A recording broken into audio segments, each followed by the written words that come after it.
Story बड़ी develop हो रही है जो इस वक्त सोशल मीडिया में मैं देख रहा था, काफ़ी चल रही है, वो ये है कि जनाब लम्स में क्या हुआ है। लम्स में कि जी DGISPR जो हैं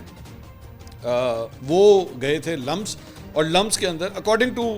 PTI फेवर्ड सम अकाउंट्स कि जी वहाँ पे जो है उनके साथ बड़ी जो है वो को बदतमीज़ी की गई है, कोई PTI के फॉलोअर्स की जानिब से या लड़कों की जानिब से,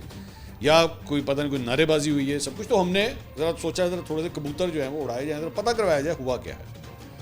तो पता ये लगा है कि ये आपके सामने ये विजुअल्स भी हैं कि DGISPR वहाँ पे गए हैं, लम्स में गए हैं, और वहाँ पे तकरीबन कोई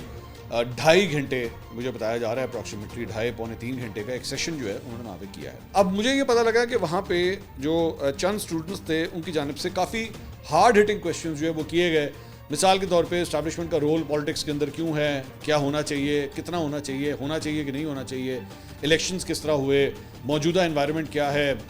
ह्यूमन राइट्स के हवाले से, दहशतगर्दी के हवाले से क्या एस्टैब्लिशमेंट जो है अपना रोल सही तरह अदा कर रही है कि नहीं कर रही।